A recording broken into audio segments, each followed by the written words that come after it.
Hi, welcome back to TRS-80 Retro Programming, formerly Color Computer Programming. So I want to let everyone know that I appreciate your input. I appreciate viewership, responses, everything. I appreciate you guys helping me along the way to learn different methods. Especially Curtis has been very helpful. Um, so now what I'm doing here is I'm working on a viewer requested video, and this viewer wanted to know about techniques that he can use to animate on a color computer. And the thing is, I only deal with Color Computer 2 on here, and although most of the programs are compatible with Color Computer 1 in an emulator, there are some differences, but the emulator that I use, XROR, it takes care of Color Computer 1 and 2, but it doesn't address Color Computer 3. So if you're looking for that type of information, I don't have it. But I do have a solution for you that I'm working on, and this viewer, I think you know who you are. I named this program Restless Ghost. So after this viewer posed a question to me a few days ago, I didn't realize the level that he was looking for.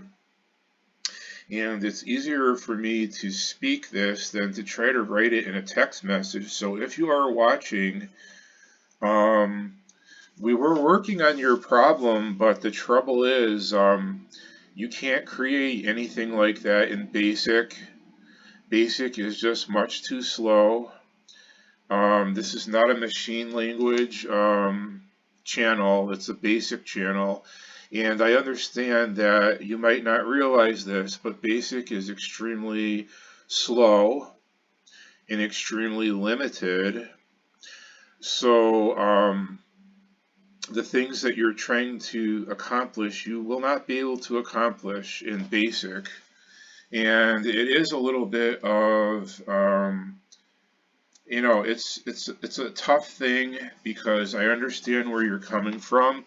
I was the same way when I started programming a couple years ago. I wanted to do it all, but a single person cannot produce that level of programming. I think this might have been a corporation or a software company or a number of persons that create these things, not a single person, unless you really know your way around machine language.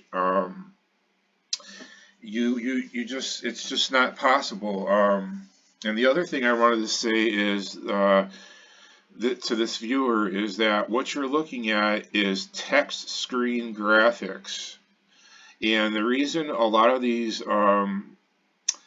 machine language programmers use text screen graphics is because they're extremely small in memory, small bytes when compared to text screen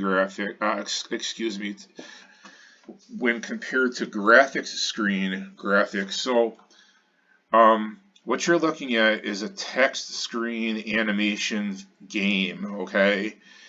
And those text screen is much faster because the graphics are less detailed. There's no colors.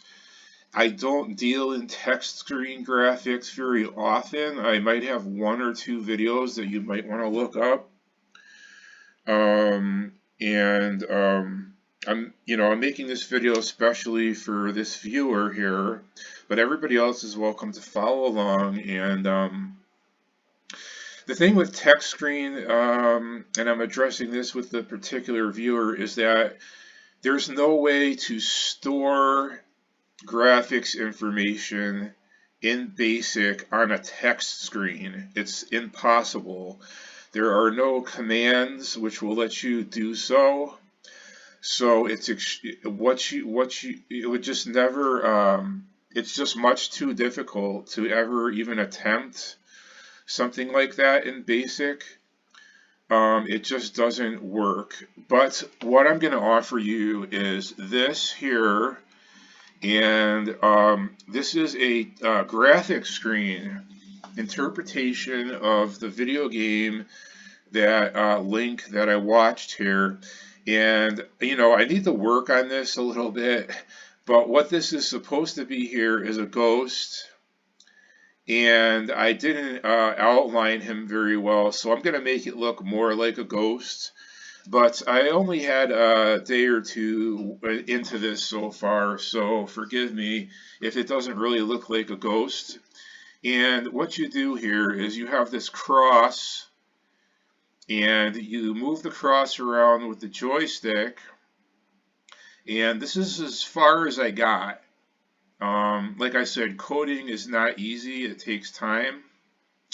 But what you do, and I've eliminated any flickering, it's pretty smooth. The only thing that I noticed is that there's a double draw overlay with the ghost. So when the ghost disappears, there's a slight pause of, less than a half a second, maybe a half a second pause, where the cross gets hung up, but you can't really notice it. I mean, I notice it.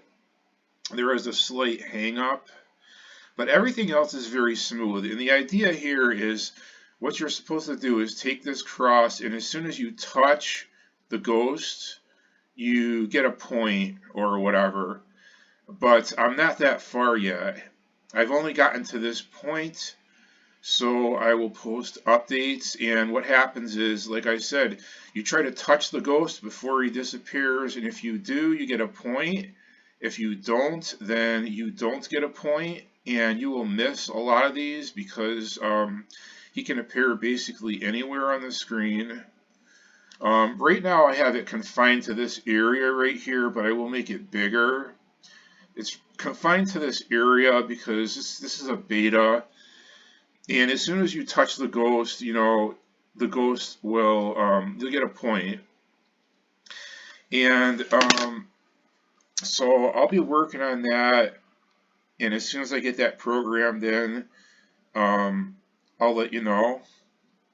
And I want to incorporate a picture in the background, like, a couple of haunted houses or whatever in the background. And that'll be about it for right now. I am a hobbyist programmer.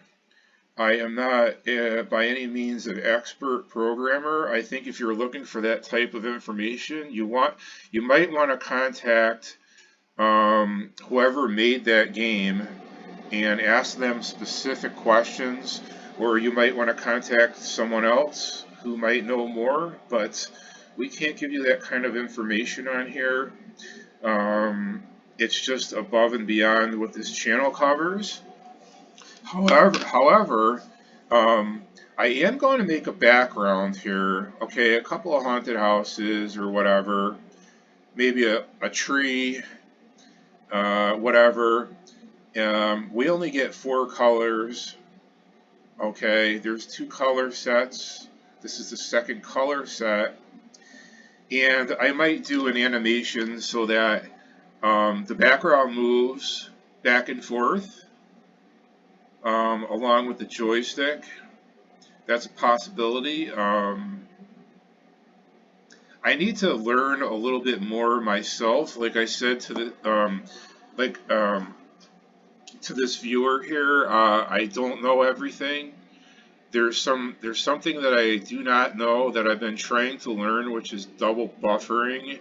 And Curtis, if you're watching, I still don't know how to double buffer. It's not something that I've learned, and I've tried watching Stevie's video before, but I couldn't follow it very well, and I know you've given me some instructions in the past, and I really don't understand I don't know if there's a simplified, if you can simplify it a little more so that I can understand it, that could help. Otherwise, I might have to rewatch Stevie's video now that I know a little bit more, and maybe I could follow along. But to this viewer, that's another thing that's really critical for a background. You need to learn how to double buffer or use get and put. And get and put works for small screens, like my video game Tales of Suburbia. I'm primarily using get and put, but I still need to learn how to double buffer. So I think once I do that, I can make this video game a little bit better for you and offer you the code, and at least you'll have something to work on. I don't know what kind of emulator you're using, or if you're using real hardware. I don't know. You'll have to let me know.